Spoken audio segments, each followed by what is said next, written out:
asservissement qu'on appelle l'esclavage.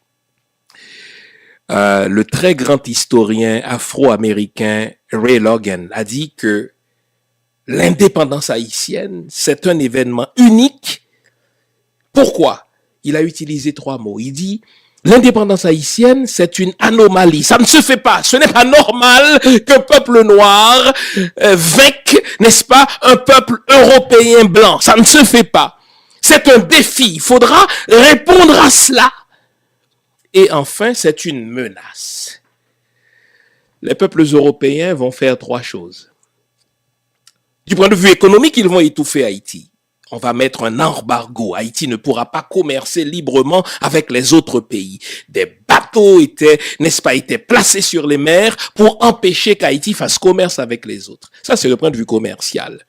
Du point de vue politique, n'est-ce pas, on ne va jamais reconnaître l'indépendance. Le fait par ce peuple-là de se déclarer indépendant, on va dire, écoutez, c'est une gang de révoltés qui ont pris les armes contre leur maître et bientôt on va les faire rentrer dans le rang, dans l'ordre. Mais pire, du point de vue culturel, et nous payons cela encore, ils vont salir la culture de ce peuple. Quand on dit culture du peuple haïtien, Jean Price-Mars l'a magistralement démontré en 1927, eh bien on parle du vaudou, le vaudou qui est le ciment, le substrat de la culture de ce peuple. Ils vont dire que c'est une culture de cannibalisme. Imaginez, eux, ils ont kidnappé les Africains, ils les ont réduits en esclavage, ils les ont tués, mais ils ne se décrivent pas comme un peuple cannibale, mais c'est ce peuple-là qui est cannibale. Donc, on va présenter le vaudou comme un ramassis de superstition, on va présenter le vaudou, n'est-ce pas, comme du satanisme, on va présenter le vaudou comme des diableries, ce que nous, malheureusement, comme Haïtiens, nous continuons de dire, mais écoutez bien. 3 ans plus tard, et c'est à cela que je voulais vous amener, 3 ans plus tard, les missions vont se réunir, en particulier les missions anglaises, les West Indies Missions. Elles vont se réunir et elles vont dire non. S'il y a un peuple noir qui s'est autoproclamé indépendant, il ne faut pas que les autres noirs entendent cela. Et pour y arriver, nous allons nous servir encore du christianisme. Savez-vous ce qu'ils ont fait? Ils vont produire en 1807, en 1808, une version spéciale de la Bible qu'on appelle la Slave Bible.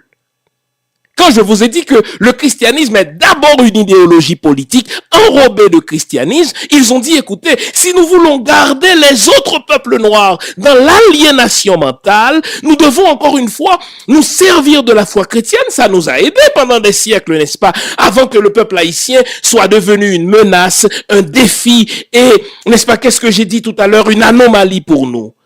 Et vous savez ce qu'ils vont faire? La Slave Bible. Ils vont prendre l'Ancien Testament, ils vont enlever 75% de l'Ancien Testament. Des livres comme l'Exode, où on parle de Moïse qui a libéré un peuple de l'esclavage. Il dit, mais non, vous êtes fous, quoi. Il faut pas que les prêtres aient accès à ça pour enseigner les nègres là-dedans. Ils vont devenir fous. On enlève 75% de l'Ancien Testament, donc des textes comme l'Exode, des textes comme les petits prophètes qui parlent de justice sociale. Hop, ça prend le bord.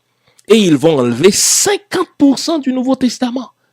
Des textes du Nouveau Testament où, par exemple, où on dit en Jésus-Christ, il n'y a plus de maître ni esclave. Des textes où on dit, n'est-ce pas, maître, soyez bons vis-à-vis de vos esclaves, etc. On va enlever ça. Qu'est-ce qu'on va garder?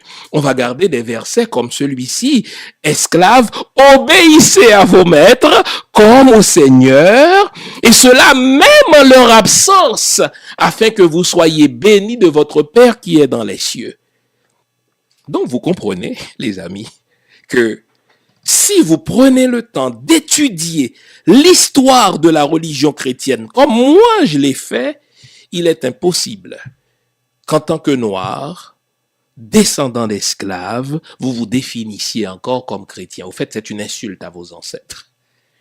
J'ai déjà dit à ce micro, un noir, un Africain, un Antillais, descendant d'esclaves et chrétien, soit par ignorance de son histoire, nous ne sommes pas tous férus d'histoire, soit par aliénation, on nous a aliénés, moi-même j'étais dedans, ou alors tout simplement par hébétude. Je veux éviter le mot imbécilité, parce que si on connaît l'histoire du christianisme, on ne peut pas, en tant qu'Africain ou descendant d'Africains, ou antillais ou descendant de peuples antillais, continuer à se définir comme chrétien quand le christianisme a toujours été une idéologie politique pour nous aliéner. Et lorsque le peuple haïtien s'est déclaré indépendant, les missions se sont réunies pour dire non, il nous faut répondre à cette menace, à ce défi et à cette anomalie. Comment vont-ils faire? Ils vont passer la main sur la Bible pour nous donner une Bible aseptisée, une Bible pour les négriailles, n'est-ce pas? Parce qu'ils se sont dit, nous sommes tellement naturellement portés vers la croyance, c'est aussi par la croyance que nous devons vous maintenir dans l'aliénation mentale. De 1915 à 1934, Haïti fut occupé par le peuple américain. Lorsque les Américains sont entrés en Haïti, ils se sont dit, nous devons réduire l'influence de la France sur le peuple haïtien. Pour ce faire, ils vont favoriser la croissance des églises protestantes.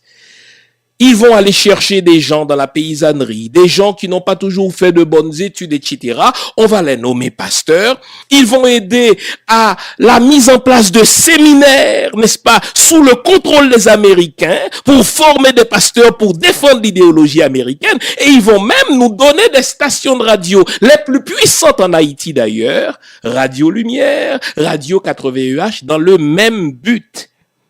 Nous aliéner mentalement. Et je vais vous citer, aujourd'hui c'est décidément le jour des citations, j'espère que notre caméraman va nous le montrer. Je vais vous citer la thèse de doctorat d'un diplomate français du nom de Jacques Barrot, qui fut accrédité à Port-au-Prince et dont la thèse de doctorat a porté justement sur l'histoire d'Haïti. Et il dit clairement dans ces deux ouvrages, qui sont au fait sa thèse de doctorat, que pour maintenir le peuple haïtien dans son état d'aliénation, les Américains ont fait comme les Français d'autrefois au temps de la colonie. On va leur donner de la religion en masse. Aussi longtemps qu'ils ont Jésus, aussi longtemps qu'ils ont la religion, aussi longtemps qu'ils ont l'évangile, aussi longtemps qu'ils ont le christianisme, ils ne vont jamais se soulever contre l'état de fait inhumain dans lequel il se trouve.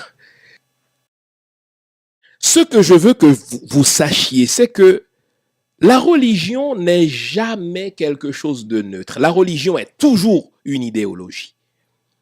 Il s'agit de se dire, qu'est-ce que cette idéologie-là sert? À l'évidence. Je vous en ai fait la démonstration en ce qui concerne l'Afrique et le peuple d'Haïti.